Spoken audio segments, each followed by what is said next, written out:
During the 90s, Mount Halcon is one of the toughest mountain in the country. Hanggang ngayon, kaya karamihan sa mga hikers dito sa Pilipinas ay kasama ang bundok na ito sa kanilang bucket list. Kaya matinding determinasyon at ensayo ang kinekailangan para marating ang tuktok nito. May taas itong 2,616 meters at 2 araw ang lalakbayin mo bago mo maabot ang summit. Mahabang lakadan ang Mount Halcon kumpara sa Mount Giting-Giting ng Romblon, kaya nagsimula kami ng maaga. Marami ang nagtatanong, ano nga ba sa dalawa ang mas mahirap? Para sa akin, parehong mahirap ito at walang madaling akitin na bundok sa Pilipinas, lalo na kung hindi ka nakapag-ensayo.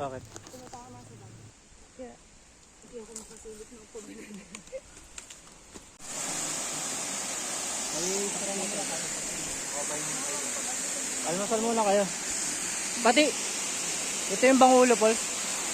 Gumuho pala siya. Gumuho.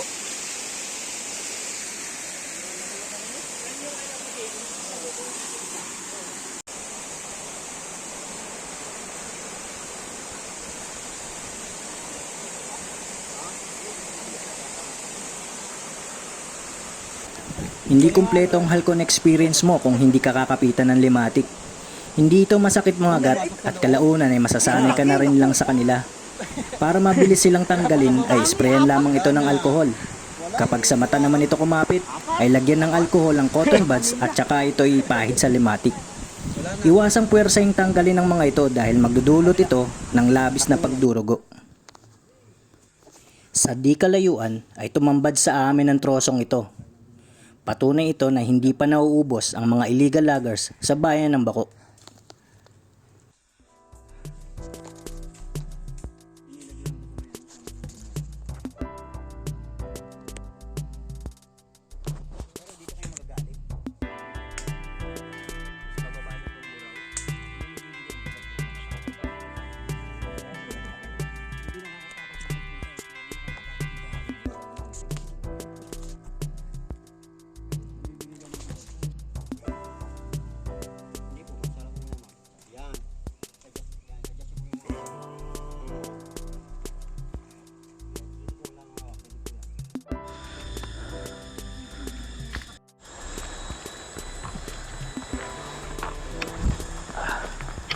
Lang na yung tuhod.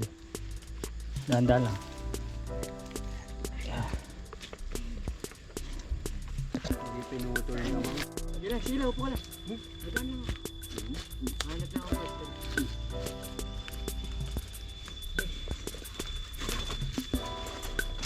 Langanin mo.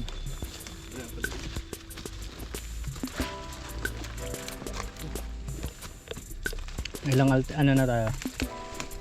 Andun eh. Okay dyan. Pero tama yung hinahapakan ko. Yun lang. Ito. Na to.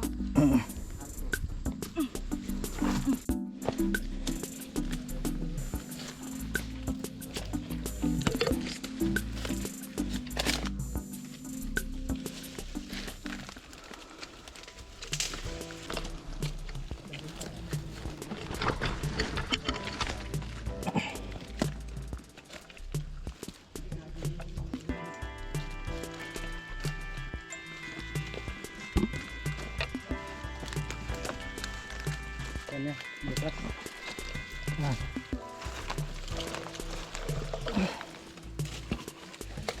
Dito. Ito yung tinapakan ko. Tapos kapit ka dito. Kaliwa kanan.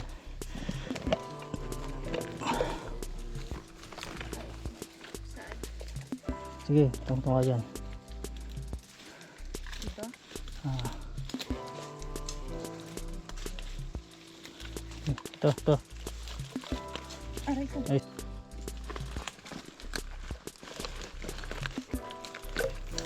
Tanghali na nang marating namin ang Camp Baclayan.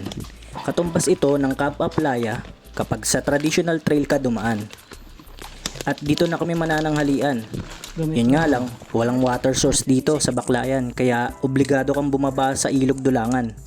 At may layo pa itong 4 na oras hanggang makababa ka sa ilog.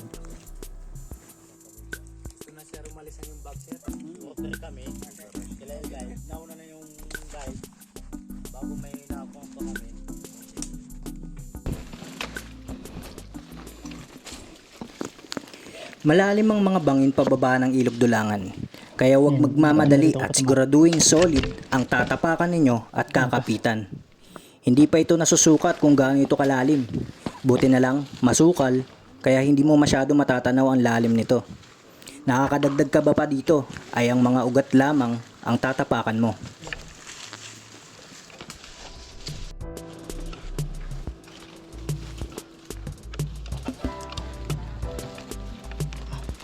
Sige po yung mga kasama na yun.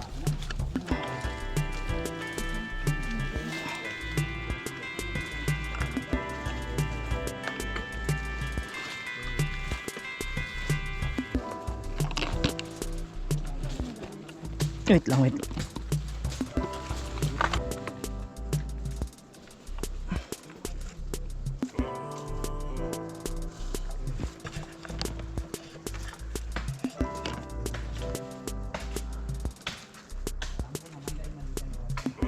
Ganun pabaliktad. Darwin, ano yung mga sundan mo? Sige po ma'am, hawakan po kayo dito.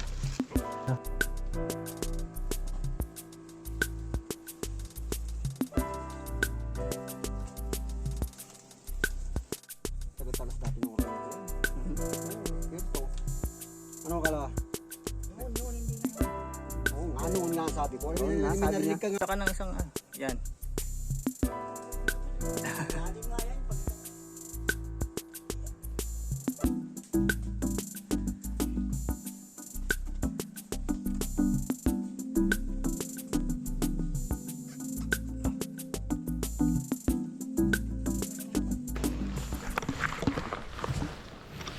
Biglang bulusok ang parting ito kaya gumamit na kami ng rope para sa aming kaligtasan.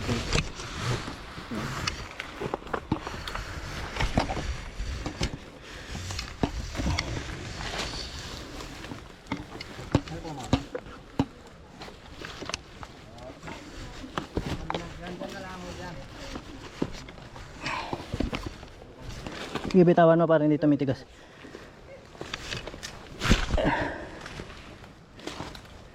Tapos Natapos ang unang araw namin nang hindi namin narating ang Ilog Dulangan. Pero may water source naman dito. Nagpasya na ang team na mag-emergency camp dahil na rin sa pagod.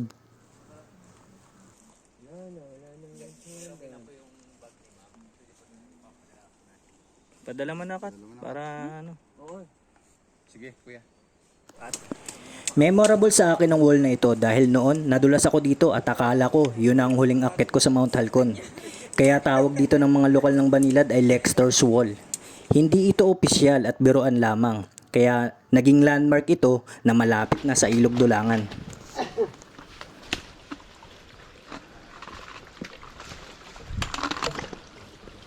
Sarap ang lamig.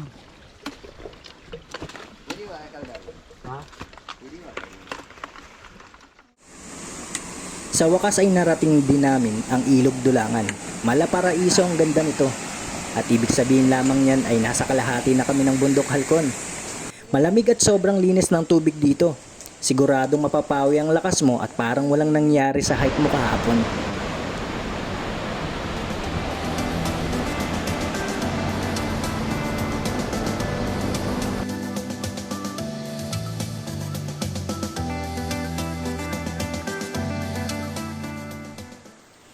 Ito ay isa sa mga waterfalls na nakikita ng karamihan sa Camp Aplaya.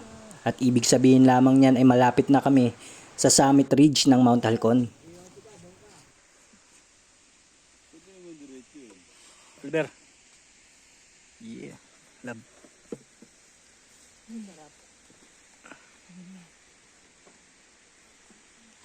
Ano sabi mo?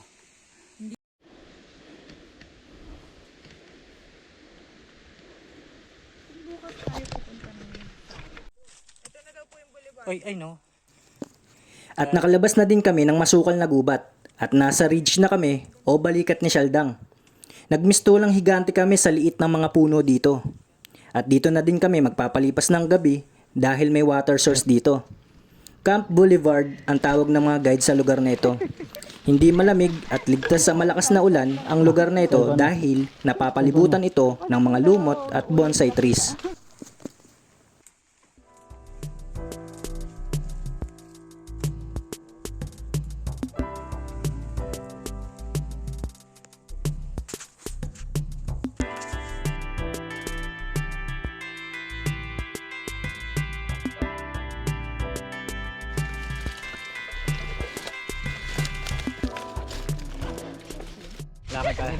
Pangatlong araw na ng aming paglalakbay at dito na kami maglalakad sa Summit Ridge. Exposed na kami sa init, ulan at hangin. Pero hindi ito alintana dahil maganda ang tanawin at natatanaw na namin ang summit ng Mount Halcon.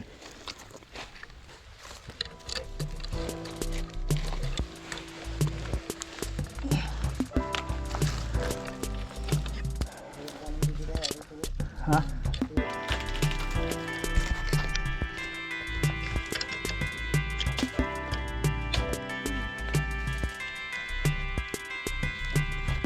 Baka ito na yung iniigiban ninyo sa sa ano? Hindi yung bago tayo lumabas ng ridge, yung huling-huling iniigiban natin.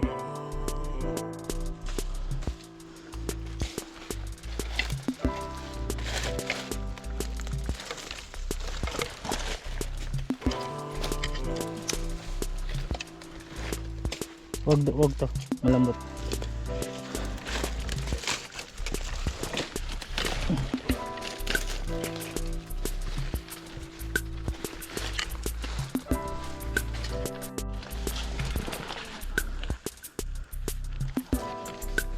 Yan. Yun naman, nasa binibidyo. Tingin ka dito. Ayun, ang summit. Ito to? Oo.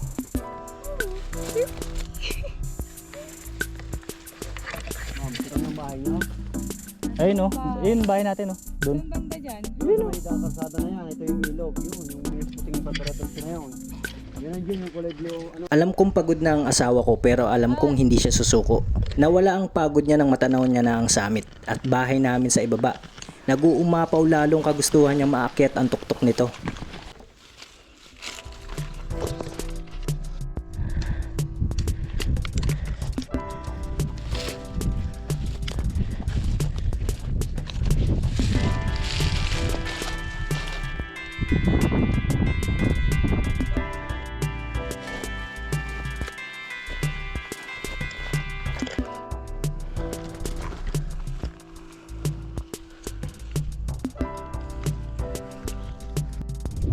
Wala mo choking galong rek.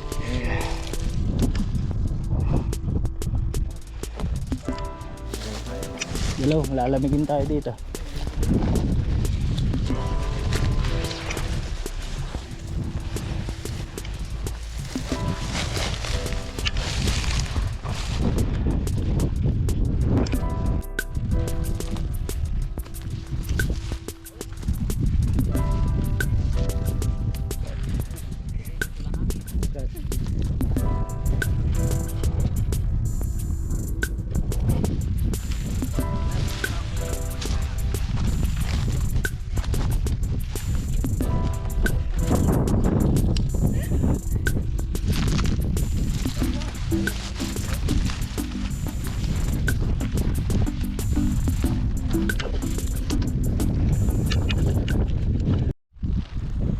At sa wakas, narating na rin namin ang tuktok ng Mount Halcon. Hindi biro ang pinagdaanan ng team namin, maabot lamang ito. Lalo na sa misis ko na unang beses pa lamang nakaakyat dito.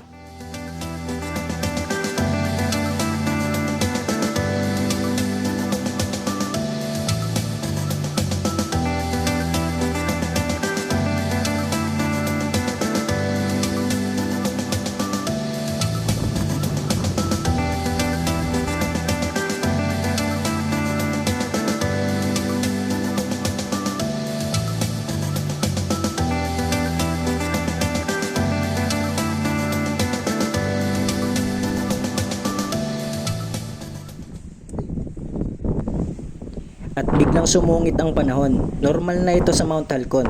Buti na lamang ay napagbigyan din kami ng clearing kanina.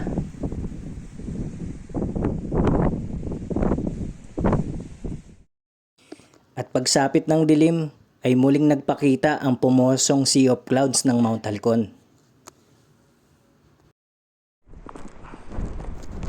Ika-4 na araw na ng aming paglalakbay. Rise and shine at ulan ang gumising sa amin. Kaya pag aakyat ka ng Mount Halcon, Leo, dapat baka expect lamigin the ka, worst. Oliver, ha? Dahil kahit summer Baka dito, lamigin ka. ay biglang umuulan.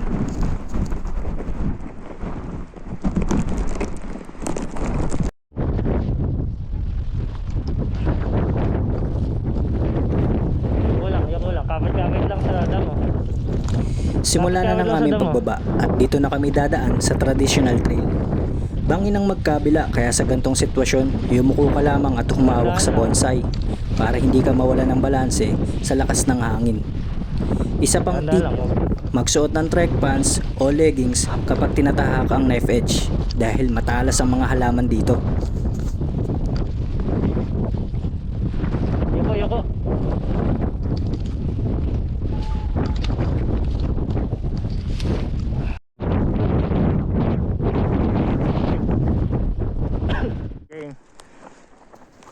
Ito ang sikat na Mangyan Ladder at pagkatapos nito ay papasok na tayong muli sa malawak na kagubatan ng Mount Halcon. Aabot ng maghapon hanggang sa marating mo ang Dulangan River at ang Camp Aplaya. Very nice. Diyan kalte ka lang. At ito ang Camp Karwayan. May water source dito kaya pwede kang mag-camp dito kung inabot ka na ng dilim kapag paakyat ka pa lamang ng summit.